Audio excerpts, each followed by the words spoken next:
पिछले क्लास में हम लोगों ने जो बात करी थी वो बिल्कुल एलिमेंट्री थी सब्जेक्ट में, जब हम लोग एंट्री कर रहे थे क्या पढ़ना है क्या नहीं पढ़ना है, कौन से टूल्स ज़रूरी हैं, इनके बारे में हम लोग बात कर रहे थे।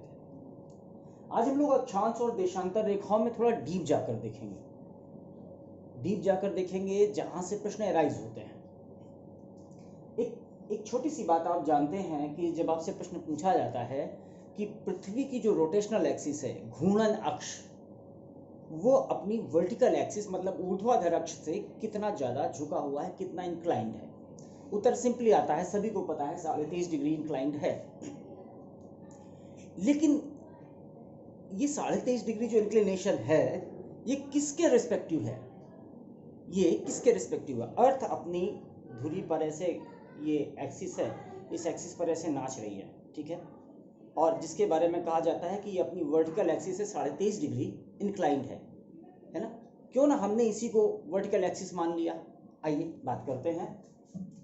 अगर हम उस पाथ के बारे में चर्चा करें जिस पथ पर अर्थ रिवोल्यूशनरी मोशन करती है अराउंड, इसके अराउंड मोशन करती है सन के अराउंड।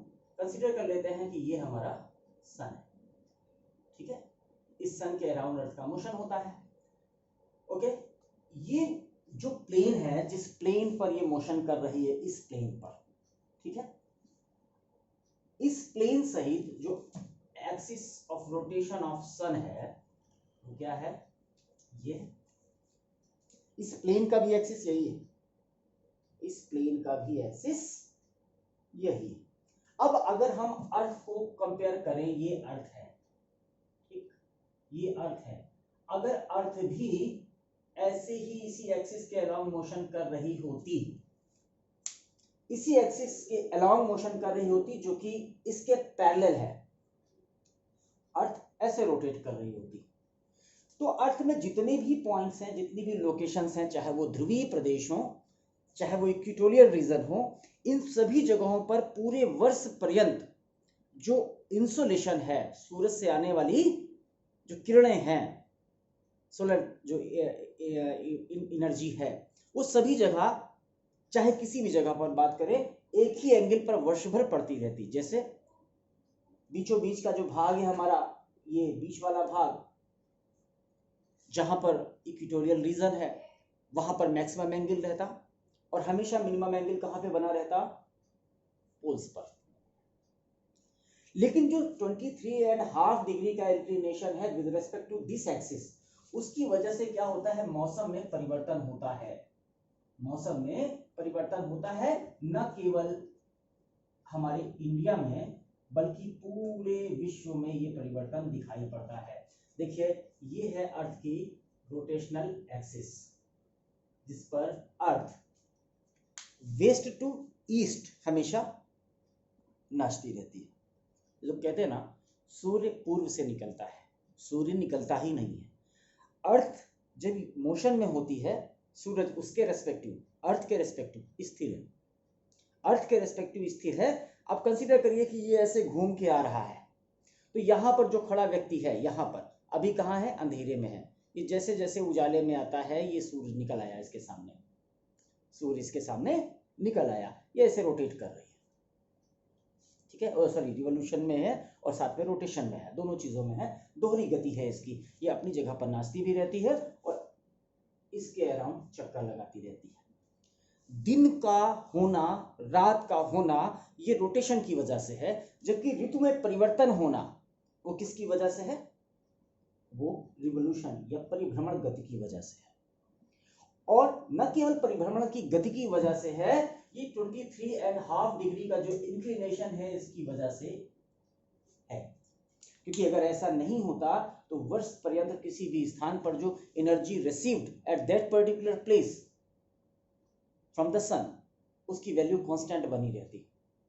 जैसे जून में हमारे भारत में जो मैक्सिमम एनर्जी रिसीव हो रही है, वहीं जब हम जनवरी में जाते हैं, दिसंबर में जाते हैं, तो वो कम हो रही होती है, वहां पे जाड़ा होता है, शरद ऋतु होती है, सर्दी होती है वहां पर, और जून में गर्मी होती है, ठीक है। अब यहाँ पर एक चीज और देखेंगे कि इस इंक्लिनेशन की वजह से जो अर्थ है उसमें दो इंपॉर्टेंट एक्सिस या दो इंपॉर्टेंट लैटिट्यूड बन जाते हैं, बल्कि दो क्यों, सभी इंपॉर्टेंट है पर फिर भी दो को इंपॉर्टेंट देखते हैं। ये 0 डिग्री अक्षांश जिसको आप इक्वेटोरियल लाइन कहते हैं, ये दो लाइंस जो यहां से एंगुलर दूरी कितनी है इनकी 23 एंड हाफ, 23 एंड हाफ, ये भी एंगुलर दूरी कितनी है 23 एंड हाफ। इसको कहा जाता है ट्रॉपिक ऑफ कैंसर या कर्क रेखा, जो भारत के लगभग बीचों बीच से होकर गुजरती है। और ये जो नीचे वाली है ये है ट्रॉपिक ऑफ कैप्रिकॉर्न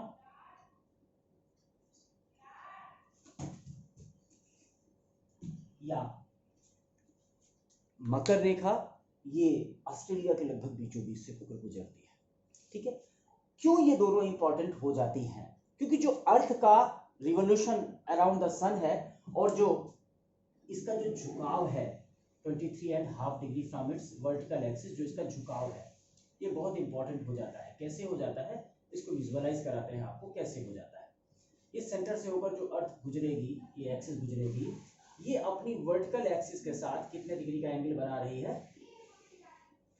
23.5 डिग्री का। ठीक है, ये एंगल कितना है 23.5 डिग्री का। ठीक, कोई भी रेज जो यूनिवर्स से आ रही है, चाहे वो सन की हो या कोई भी रेज हो, जब ये यहाँ पर पहुंचती है ना तो पैरेलल लाइंस के रूप में पहुंचती है। ये ऑप्टिक्स में आपने शायद पढ़ा होगा कि यूनिवर्स से आने वाली जो लाइंस होती हैं, प्रकाश की किरणें होती हैं, वो कैसे आती हैं पैरेलल लाइंस के रूप में आती है। ठीक है, पैरेलल लाइंस के रूप में आती हैं। और जब ये किसी भी जगह पर पड़ रही है, मान लेते हैं इस सतह पर ये लाइन आई, इस सतह पर ये लाइन आई, इस सतह पर इसने कितना एंगल बनाया, ये एंगल निर्धारित किससे होगा टेंजेंट के साथ। यहां पर हमने रेडियस से इसको खींच दिया। अब हमको देखना पड़ेगा कि इस सतह पर ये टेंजेंट खींची हुई है, इस सतह पर जो एंगल ऑफ इंक्लिनेशन है वो कितना है। इस सतह पर एंगल ऑफ इंक्लिनेशन आप देख सकते हैं। और अगर यही इस तरह से आ रही होती, भाई पैरेलल लाइन से इस जगह की अगर हम बात करें, तो यहां पर अगर हम टेंजेंट खींचें तो आप देख रहे हैं ये कितना होगा 90 डिग्री। और निश्चित रूप से ये 90 डिग्री नहीं दिखाई पड़ रहा। जैसे जैसे हम यहां से ऊपर की तरफ चलते रहेंगे, वैसे वैसे ये जो एंगल ऑफ इंसिडेंस है ना, कम होता चला जाएगा। And smaller is the angle of incidence, smaller is the value of received energy.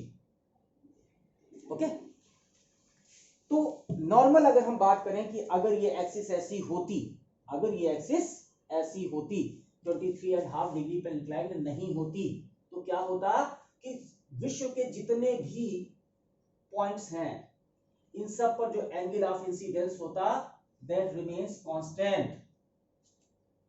वो क्या बना रहता, कांस्टेंट बना रहता हर एक प्लेस के लिए। इसलिए मौसम में परिवर्तन होता ही नहीं, क्योंकि एनर्जी का जितना रिसेप्शन है एंगल के करस्पॉन्डिंग वो बिल्कुल कांस्टेंट बना रहता। लेकिन एक चीज की ये इंक्लाइंड है और दूसरी चीज इसका रिवोल्यूशनरी मोशन है अराउंड द सन। अब इस चीज को आप वापस देखेंगे, इतनी चीज आपने समझी, इसी चीज को आप वापस देखेंगे सन के रेस्पेक्टिव।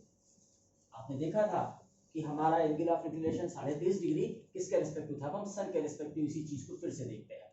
ये हमारा सन है, ठीक है, बल्कि इसको थोड़ा सा और बनाएं।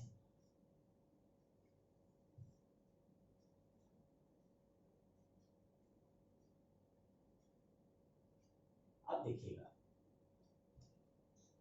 यहां पर अर्थ ये कंडीशन है और यहां पर अर्थ की कंडीशन ये है, दिख रहा है 23.5 23.5,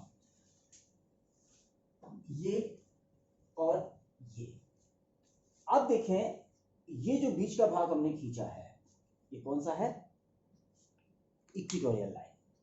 यहां से यहां तक आते आते होता क्या है, अभी इस कंडीशन में हालात ये हैं कि ये जो रीजन है इस रीजन पर लाइट नहीं पड़ रही है सन की, और इस कंडीशन में यहाँ पर लाइट पड़ रही है। देखिए यहाँ पर लाइट नहीं पड़ रही है सन की, ये दूर का रीजन है जो बिल्कुल दूर है, और इस रीजन में लाइट पड़ रही है, इस नीचे वाले रीजन में यहाँ पर लाइट पड़ रही है, लेकिन यहाँ पर नहीं पड़ रही है। अगर हम ऊपर वाले को n माने, नीचे वाले को s माने पॉइंट को, तो इस वाले चित्र में n वाले पॉइंट पर लाइट नहीं पड़ रही है, इस वाले में n पर लाइट पड़ रही है। ये रीजन सामने आ रहा है। थोड़ा सा चित्र को बनाने में और स्पेसिफिक होना पड़ेगा। इस वाले चित्र में n पर लाइट आ रही है, इसमें नहीं आ रही है, इसमें s पर लाइट आ रही है, इसमें s पर नहीं आ रही। यही कारण होता है कि जो अर्थ होती है उसके मोशन की वजह से अराउंड द सन परिवर्तन आता रहता है। ठीक, किन्हीं भी दो लैटिट्यूड्स के बीच की जो सेपरेशन होती है उसको हम क्या कहते हैं? हिंदी में कटिबंध कहते हैं। इसके बीच के क्षेत्र को कटिबंध कहते हैं, या इंग्लिश में इसको जोन कहते हैं। आपने नाम सुने होंगे, ट्रॉपिकल जोन है ना, उष्ण कटिबंध, आपने नाम सुना है। ट्रॉपिकल जोन कहने का मतलब क्या है? किन्हीं दो पर्टिकुलर अक्षांशों के बीच का जो क्षेत्र है उसको हम लोग क्या कहने वाले हैं? कटिबंध कहने वाले हैं। जैसे उष्ण कटिबंध निश्चित अक्षांशों के बीच का क्षेत्र है, शीतोष्ण कटिबंध वो भी निश्चित अक्षांशों के बीच का क्षेत्र है। तो जब कटिबंध नाम आता है, इस कटिबंध नाम से बचपन में हम लोगों को बहुत प्रॉब्लम हुआ करती थी, कटिबंध कहने में कठिन लगा करता था। तो कटिबंध को समझने के लिए पहले जानिए कि जो दो पैरेलल ऑफ लैटिट्यूड्स होते हैं इनके बीच के क्षेत्र को क्या कहा जाता है? कटिबंध कहा जाता है या जोन कहा जाता है। जब हम उष्ण जोन की बात करेंगे, उष्ण कटिबंध की बात करेंगे, तो वो भी कोई दो पर्टिकुलर एक्सिस होंगे, ये अक्षांश होंगे जिनके बीच के जोन को कहेंगे कटिबंध, उष्ण कटिबंध, शीतोष्ण कटिबंध वगैरह वगैरह। समय आने पर उसके बारे में बात करेंगे। ओके, आइए इनके बारे में और चीज देखते हैं। तो आपने देखा 23.5 डिग्री उत्तरी और 23.5 डिग्री दक्षिणी अक्षांश बहुत बहुत ज्यादा स्पेसिफिक अक्षांश हो जाते हैं। क्यों हो जाते हैं इसके बारे में बात करें। हमारे वर्ष भर की अगर हम तिथियों के बारे में अध्ययन करें, कुछ तिथियों के बारे में अध्ययन करेंगे। 21 मार्च वो दिन होता है जिस दिन सूर्य की किरणें विषुवत रेखा पर बिल्कुल सीधी पड़ रही होती हैं। हम इसको विषुवत रेखा मान लेते हैं। ठीक है, ये विषुवत रेखा है, इक्वेटर है। ठीक है, इक्वेटर विषुवत रेखा पर सीधी पड़ रही होती है बिल्कुल। मार्च के बाद अप्रैल, मई और जून, अप्रैल, मई और जून, अप्रैल, मई और जून, ये हुआ जून। कौन सा? 21 जून। 21 जून का दिन वो होता है जब अर्थ की लाइट, सन की लाइट कहां पर? ट्रॉपिक ऑफ कैंसर पर, कर्क रेखा पर सीधी पड़ रही होती है, कर्क रेखा पर सीधी पड़ रही होती है। इसके बाद फिर देखें, जून के बाद जुलाई, अगस्त और सितंबर। सितंबर में आने के बाद वापस ये सन की रेज कहां पर सीधी पड़ रही है? विषुवत पर। अक्टूबर, नवंबर और दिसंबर। ठीक, फिर से देखें, जनवरी, फरवरी और वापस मार्च। ठीक है, इन तिथियों को देखेंगे जरा। पहले तो आप देखें कि हम तीन नाम ले रहे हैं। नाम लिया 21 मार्च, आपने ले लिया मार्च का महीना, जून, मार्च, अप्रैल, मई और जून। बीच में क्या है? बीच में 2 का डिफरेंस है। मार्च के बाद अप्रैल, मई, जून, अगस्त, सितंबर, अक्टूबर, नवंबर, दिसंबर, सॉरी, जून के बाद जुलाई, अगस्त, सितंबर, सितंबर के बाद अक्टूबर, नवंबर, दिसंबर, दिसंबर के बाद फिर से जनवरी, फरवरी और वापस उसी लोकेशन में आ गई मार्च। आप इसको एक कर्व बना देते हैं। ये हमने एक कर्व बना दिया। इस कर्व में फिर से देखें, ये मार्च, अप्रैल, मई और जून। ठीक है, जुलाई, अगस्त, सितंबर, अक्टूबर, नवंबर, दिसंबर, जनवरी, फरवरी और फिर से मार्च। ये वो रीजन है 23 डिग्री हाफ नॉर्थ से लेकर 23 डिग्री हाफ साउथ तक का, वो रीजन है जिसमें कम से कम एक बार जो सूर्य की किरण है वो लंबवत पड़ती है। ठीक है, हम जरा इस बीच वाले रीजन के बारे में बात करते हैं, मार्च में और सितंबर में। मार्च और सितंबर आप देखें, 2 महीने ऐसे हैं जिनकी पर्टिकुलर तारीख कौन कौन सी तारीख होती है, ये है 21 मार्च, ये है 21 जून और ये है 22 सितंबर और ये 23 सितंबर है और ये 22 दिसंबर है। तो 21 मार्च और 23 सितंबर का दिन वो होता है जिस दिन मैक्सिमम इंटेंसिटी कहां पर होती है, रिसीव हो रही होती है, विषुवत रेखा पर हो रही होती है। ठीक, और सूर्य का उत्तरायण होना या दक्षिणायन होना, इनको भी देखते हैं। इस लोकेशन से 0 डिग्री इक्वेटर से यहां पर सूरज अभी रुका नहीं है। देखिए ये सूर्य हमेशा चलता ही रहेगा, हमेशा चलता रहेगा। आप देखें कितने महीने में इसने 23.5 डिग्री, 0 से 23.5 डिग्री चेंज किया है खुद को, 1, 2 और 3 महीने में। 3 महीने में इसने लगभग 24 डिग्री अपने आप को शिफ्ट किया है। सूरज ने अपने आप को लगभग 24 डिग्री शिफ्ट किया है। इसका मतलब है 1 महीने में जो सूर्य का मोशन होता है वो लगभग 8 डिग्री के अप्रोक्सीमेट होता है। 8 डिग्री क्या लैटिट्यूड्स, 8 डिग्री लैटिट्यूड्स के अप्रोक्सीमेट सूर्य का मोशन होता है। तो 8 डिग्री इधर, 24 डिग्री इधर और 24 डिग्री इधर, 23 दूनी 46, 47 डिग्री, टोटल 47 डिग्री का वो रीजन है जहां पर वर्ष में कम से कम एक बार सूर्य की जो रेखा होती है, सूर्य की जो लाइट होती है वो सीधी गिरती है। इस क्षेत्र में 2 बार, यहां पर एक बार, देखिए केवल 21 जून। ठीक है, आप इस क्षेत्र में 2 बार, इस क्षेत्र में भी 2 बार। ठीक है, देख रहे हैं ना, 2 बार यहां पर क्रॉस सेक्शन बने हुए हैं, 2 बार 2 बार, आप देख रहे हैं क्रॉस सेक्शन बने हुए हैं। लेकिन 21 जून और ये 23 दिसंबर का जो दिन है, ये 2 दिन केवल एक बार। ठीक, ओके, इतनी बात समझ में आ गई आपको।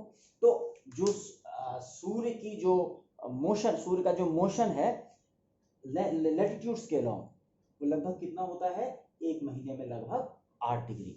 अगर हम आपसे कहें 21 मार्च को सन 0 डिग्री पर था, तो 21 अप्रैल को लगभग कहां होना चाहिए, आप बता सकते हैं कि 8 डिग्री, चूंकि ऊपर की तरफ चलेगा, मोशन करेगा, आप बता सकते हैं कि 8 डिग्री नॉर्थ के आसपास सूर्य की रेखा सीधी आ रही होगी, सर पे आ रही होगी, बिल्कुल सीधी आ रही होगी। ठीक है, ओके। तो इस सोलर का मोशन आपने देखा, तो ये वो रीजन है जहां पर एनर्जी मैक्सिमम रिसीव हो रही है। इसी वजह से यहां पर हम लोगों को क्या मिलने वाला है, उष्ण कटिबंध मिलने वाला है। ठीक है,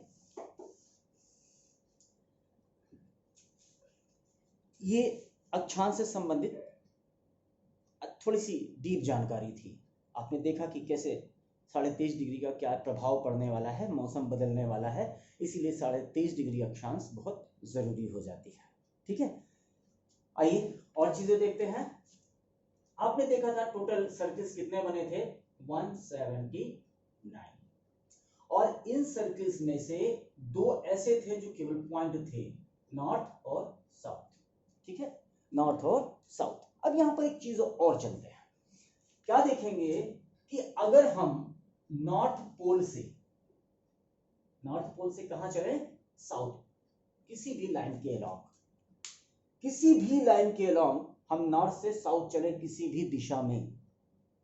ठीक है, मान लेते हैं हम इस दिशा से आगे बढ़े और घूमते घुमाते हम पृथ्वी की सतह पर चलते चलते कहां पर पहुंच गए, बिल्कुल जस्ट इसके पीछे वाले पॉइंट पर पहुंच गए। तो आप एक चीज बताएं कि हम वास्तव में कौन सी दिशा में चल रहे हैं, ये चले, या फिर ये लाइन चले, या फिर ये लाइन चले, या फिर ये लाइन चले, या किसी भी लाइन में हम इस लाइन पर चले, हम इस लाइन पर चले, हम इस लाइन पर चले, हम वास्तव में किस दिशा में चल रहे हैं। किस दिशा में चल रहे हैं।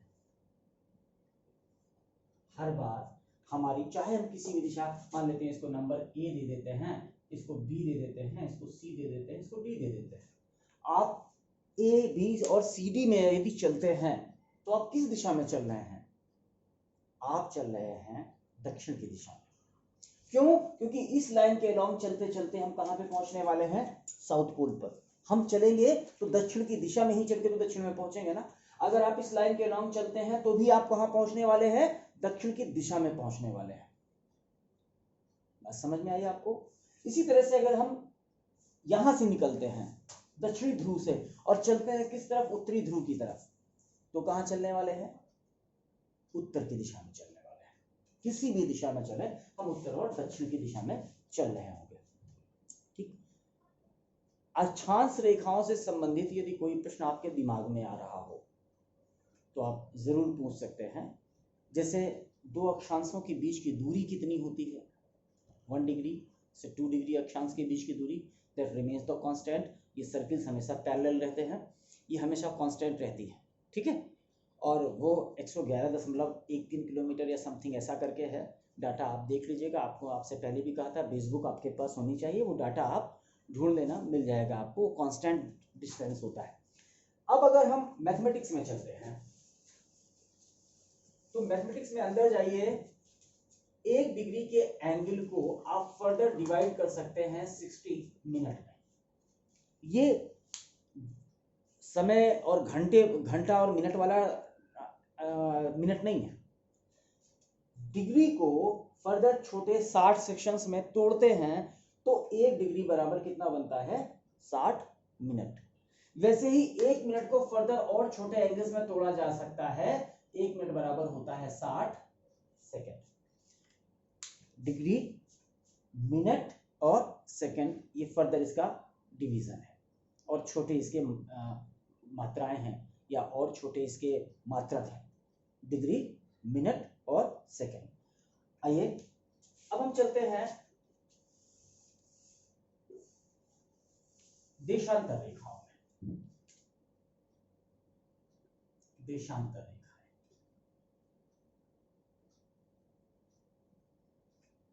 ये देशांतर रेखाएं फिर से देखें, वो अक्षांश रेखाएं क्या थी? क्लोज कर्व थी। क्या थी? क्लोज कर्व थी। देशांतर रेखाएं भी काल्पनिक रेखाएं हैं और ये अर्थ की सतह पर, सरफेस पर ये कर्व लाइंस हैं। लेकिन इनके बारे में ये माना जाता है कि ये नॉर्थ से ओरिजिनेट हो रही हैं, नॉर्थ पोल से, और इनका टर्मिनेशन कहां पर हो रहा है? साउथ पोल पर।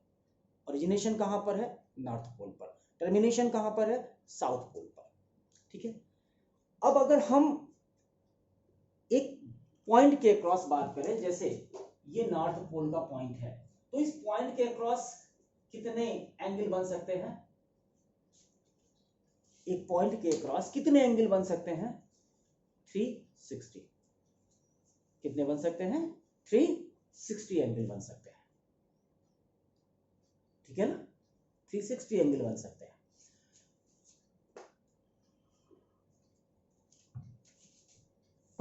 लेकिन इसके लिए भी हमारे पास कोई एक बेस लाइन होनी चाहिए कि किस बेस लाइन को मानकर हम फर्दर डिग्रीज के एंगल खोलेंगे।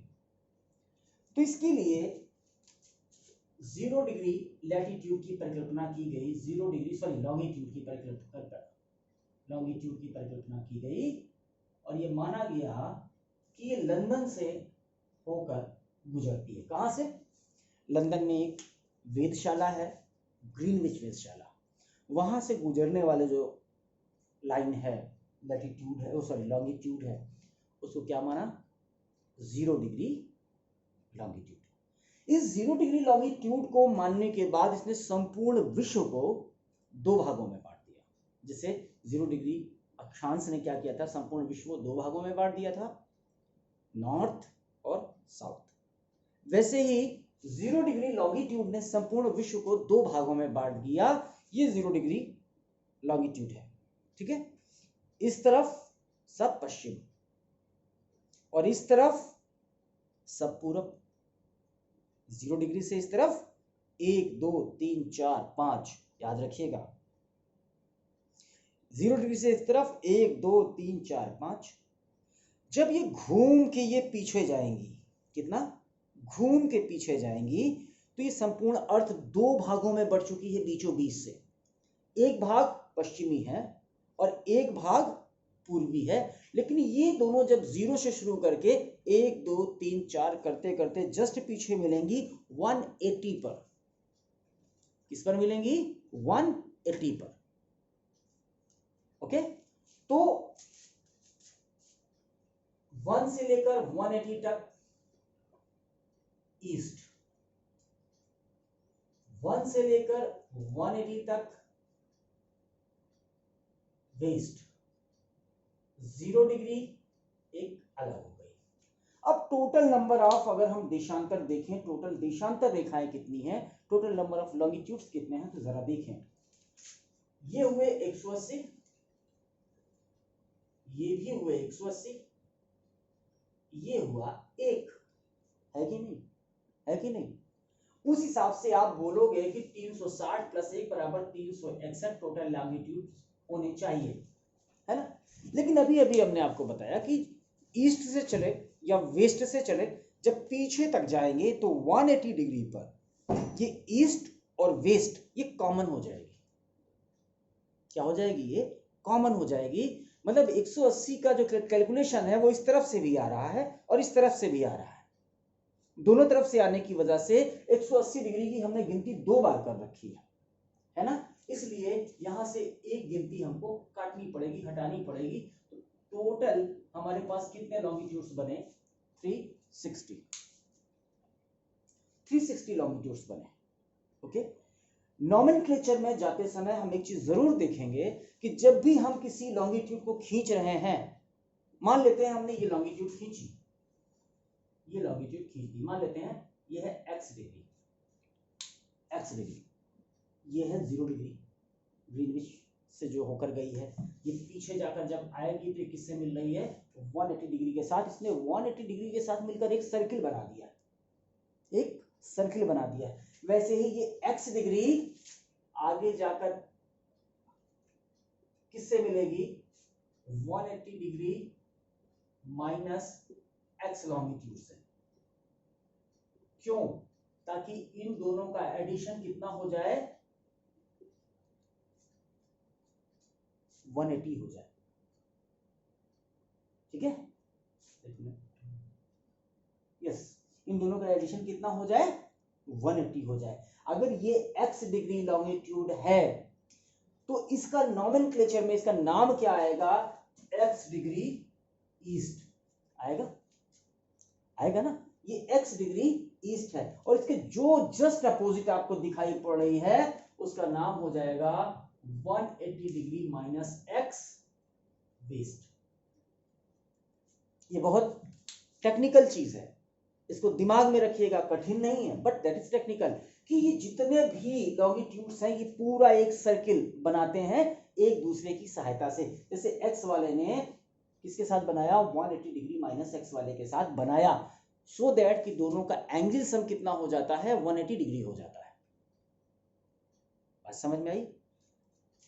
ओके, तो लोकेशन में जब नॉमेनक्लेचर में जाएंगे तो यहाँ पर ईस्ट या वेस्ट लिखना जरूरी है। अब आप ये सोचें कि हमने इसको ईस्ट ही क्यों लिख दिया? क्योंकि अभी अभी बताया कि जो 0 डिग्री लॉन्गिट्यूड है इसने संपूर्ण पृथ्वी को 2 भागों में बांट दिया है, इस तरफ नॉर्थ ईस्ट और इस तरफ वेस्ट। अब एक और क्वेश्चन देखते हैं। मान लेते हैं हमने इसको लिखा y डिग्री ईस्ट, क्योंकि नाम नहीं दे सकते ना, अभी नाम नहीं दे सकते। अब आपके सामने प्रश्न क्या है कि कौन बड़ा है? x बड़ा है y से या y बड़ा है x से? बताइए, x बड़ा है y से या y बड़ा है x से? सोच के बताइए। अगर आप सोच पाए हैं तो अच्छा है, नहीं भी सोच पाए हैं तो देखिए, अगर हम यहां से चलना शुरू करेंगे तो 0 के बाद 1 2 3 4 करते हुए ये पहले पड़ रहा है और x बाद में पड़ रहा है। सीधी सी बात है, नंबर वाइज अगर हम देखें तो y is less than x।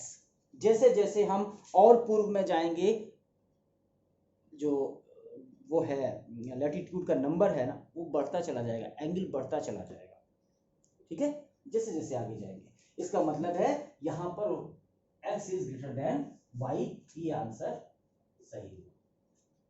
ये वो बेसिक चीज है जो आपके दिमाग में यदि हैं तो आपसे गलतियां नहीं होती हैं या बहुत कम होती हैं।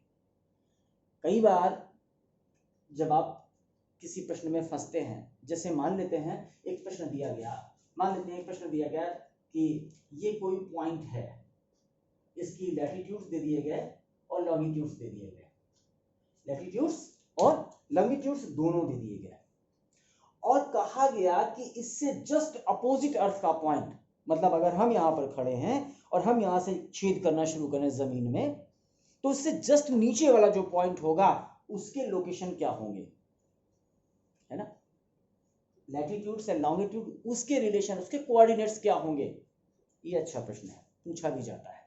खैर, आपने देखा कि जो लॉन्गिट्यूड्स हैं, पहली बात वो ओरिजिनेट होती हैं नॉर्थ से और टर्मिनेट होती हैं साउथ पर, ऐसा मान लिया गया है, ओके, और एक लॉन्गिट्यूड दूसरे लॉन्गिट्यूड के साथ मिलकर एक सर्किल पूरा करती है, और इन दोनों लॉन्गिट्यूड्स का जो एंगल सम होता है that should be 180 degree.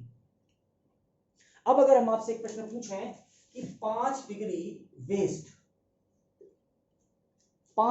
Waste के करस्पॉन्डिंग कौन सा लैटिट्यूड होगा जो इससे जस्ट अपोजिट होगा, तो सिंपल सी बात है 175 डिग्री ईस्ट।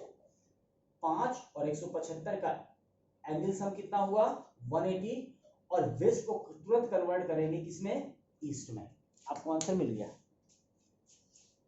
ओके। अब प्रश्न आता है कि ये लॉन्गिट्यूड्स बेसिकली करने क्या वाले हैं। आपको मालूम है अर्थ अपनी एक्सिस पर, वर्टिकल एक्सिस पर या रोटेशनल एक्सिस पर रोटेट करते हुए 24 आवर्स में एक चक्कर लगा लेती है। 24 आवर्स में जो जहां पर था वो वहीं पर वापस पहुंच जाता है। तो इस 24 आवर की जर्नी में, जो कि रोटेशनल जर्नी है, अर्थ को कितने एक्सिस कंप्लीट करने पड़ते हैं, कितने लॉन्गिट्यूड कंप्लीट करने पड़ते हैं, हाउ मच, आपने देखा था अभी 360, कितना 360 लॉन्गिट्यूड्स कंप्लीट करने होते हैं। मान लेते हैं कोई व्यक्ति ये यहां पर खड़ा हुआ है, ठीक है, और अभी वास्तव में मान लेते हैं ये लोकेशन कौन सी है, इसके करस्पॉन्डिंग ये वर्टिकल लोकेशन, मान लेते हैं ये लोकेशन का नाम है L, ठीक। अब ये नाचेगा ना, ये नाचेगा कैसे, ऐसे नाचेगा, ये व्यक्ति इसके पीछे जाएगा, फिर ऐसे आगे आते हुए वापस यहां पर आएगा, और L लोकेशन के सामने जब आ रहा है तब तक कितना घंटा निकल चुका है, 24 आवर्स निकल चुका है। तो 360 डिग्री लॉन्गिट्यूड्स को क्रॉस करने में कितना समय लगा अर्थ को, 24 आवर्स लगा। इसका मतलब क्या हुआ कि 24 आवर्स इक्वल्स 24 इंटू 60 मिनट, ठीक है, और कंप्लीट करने में कितना लगा, सॉरी कितने लोकेशंस घूमा है, कितने लॉन्गिट्यूड्स घूमा है, 360, इसलिए लॉन्गिट्यूड घूमने में इसको कितना समय लगा, 0 से ये 0 गया, 6 से ये 6 गया, 6 से ये 4 गया, 4 बार 24, मतलब 1 डिग्री लॉन्गिट्यूड मूव करने में अर्थ को कितना मिनट लगता है, 4 मिनट लगता है, अर्थ को 4 मिनट लगता है। तो अगर दो लोकेशंस हों, एक लोकेशन A और दूसरी लोकेशन B, एक लोकेशन A दूसरी लोकेशन B जो 1 डिग्री लॉन्गिट्यूड के डिफरेंस में हो, तो समय किसका पहले होगा, समय किसका पहले आ जाएगा, जो पूर्व में लोकेशन होगी वो 4 मिनट आगे चल रही होगी, इसकी घड़ी में 5:04 होगा, तो इसकी घड़ी में 5 बज रहा होगा, ठीक। लेकिन इतनी छोटी छोटी कैलकुलेशंस नहीं मांगी जाती, नहीं पूछी जाती हैं। आप एक मोटी कैलकुलेशन देखें कि अगर 1 डिग्री लॉन्गिट्यूड घूमने में 4 मिनट का समय लगता है, तो 15 डिग्री लॉन्गिट्यूड्स घूमने में कितना मिनट लगेगा, 15 चौको 60 मिनट बराबर 1 घंटा, 1 घंटा लगेगा, ठीक। फिर से देखिए, अगर दो लोकेशन है, ठीक, हम मान लेते हैं ग्रीनविच 0 और इससे पूर्व में 15 डिग्री पर आ जाए, 15 डिग्री पर, ठीक, इस 15 डिग्री पर अगर सुबह का 4 बजा हुआ है तो यहां पर कितना बजेगा, 0 डिग्री पर। अगर 15 डिग्री ईस्ट में, चूंकि सूरज कहां से निकल रहा है, पूरब से निकल रहा है, तो सूरज पहले किस लोकेशन पे पहुंचा, इस लोकेशन पे पहुंचा। यहां पर 4 बज रहा है और ये 15 डिग्री पीछे चल रहा है, क्योंकि ये 0 डिग्री है और ये 15 डिग्री है, तो 15 डिग्री का डिफरेंस हुआ ना। तो 1 घंटा इसका समय पीछे चल रहा है, मतलब अगर यहां सुबह का 4 बज रहा है तो यहां सुबह का 3 बज रहा होगा। एक प्रश्न पूछा जाता है कि भारतीय मानक समय ग्रीनविच मानक समय से कितना डिफरेंस रखता है। यहां पर देखें, भारतीय मानक समय ग्रीनविच मानक समय से कितना डिफरेंस रखता है। क्योंकि ये ग्रीनविच लाइन है, मान लेते हैं ये ग्रीनविच लाइन है 0 डिग्री लॉन्गिट्यूड, ठीक। अब इससे ईस्ट में भारत का जो मानक समय लिया जाता है वो 82.5 डिग्री किससे, ईस्ट से लिया जाता है, ठीक। इस 82.5 डिग्री में देखें 15 पचे 75 प्लस 7.5 डिग्री, मतलब 15 का आधा है ना, 15 का आधा मतलब 5 घंटा ये हो गया। 15 पचे 75, 1 डिग्री लॉन्गिट्यूड से कितना, 15 डिग्री लॉन्गिट्यूड के करस्पॉन्डिंग कितना होता है, 1 घंटा। 75 डिग्री लॉन्गिट्यूड के करस्पॉन्डिंग कितना हुआ, 5 घंटा। 7.5 के करस्पॉन्डिंग कितना हुआ, आधा घंटा, ठीक। अब प्रश्न ये हुआ कि कितना अंतर दिखाता है। तो देखिए, सूरज पहले कौन सी लोकेशन में निकलेगा, इस लोकेशन पे आएगा, इंडिया में, यहां पर नहीं आएगा। क्यों, क्योंकि ये स्थान इस स्थान के पश्चिम में है, ये स्थान 0 डिग्री किधर है, इसके पश्चिम में है, ठीक है। और ये स्थान इसके पूर्व में है, और सूरज कहां से निकलता है, पूर्व से चढ़ता है, निकलता विकलता नहीं है। अर्थ घूमती है और वो स्थान सूरज ऐसा अच्छे से चढ़ाता है वो अपनी जगह पर फिक्स। तो पहले ये लोकेशन सूरज के सामने जाएगी, फर्स्ट दिस लोकेशन, ये पहले सूरज के सामने जाएगी, और उसके 5.5 घंटे बाद यह स्थान सूर्य के सामने होगा। तब तक यहां पर सूर्य की किरणें क्या हो चुकी होंगी, डिमिनिश हो चुकी होंगी, है ना। तो अगर यहां पर पूछा जाए कि किसी स्थान पर, यहां पर मान लेते हैं भारत में रात्रि का 9 बजा है, रात्रि का, ठीक है, 9 बजा है, तो इस स्थान पर कितना बज रहा होगा, 5.5 घंटा पीछे जाइए। अगर आप 5 घंटा पीछे जाते हैं तो कितना बचेगा, 4। 5 घंटा पीछे जाते हैं तो 4 बजेगा। 5.5 घंटा पीछे जाएंगे तो ये 3:30 बजा देगा। 3:30 बजेगा कितना का, शाम का या दोपहर का, है ना। समझ में आई बात। तो आज के क्लास को यहीं तक करते हैं। क्लास बहुत लंबा नहीं होना चाहिए, नहीं तो आप बोर भी हो जाते हैं। और हम लोग अभी इसको कंटिन्यू रखने वाले हैं, क्योंकि अभी बहुत सी डीप इन्फॉर्मेशन इसके बारे में आने वाली हैं। तो आपने लॉन्गिट्यूड्स का एक पहला यूज देखा था कि किसी स्थान का लोकेशन पर्टिकुलर बताने के लिए लैटिट्यूड्स और लॉन्गिट्यूड की ज़रूरत होती थी।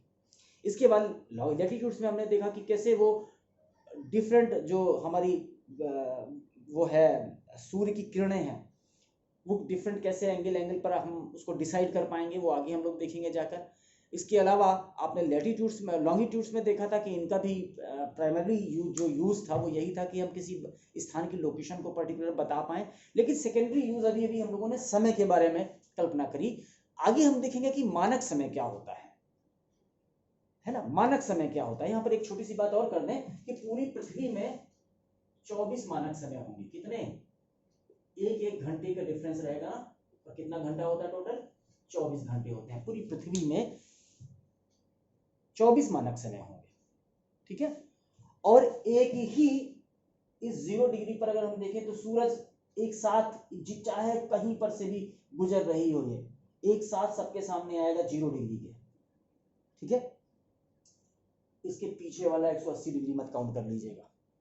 ओके, तो आज के लिए इतना करते हैं, क्योंकि मेरा ख्याल है थोड़ा सा वीडियो छोटा होना चाहिए। Okay, thank you.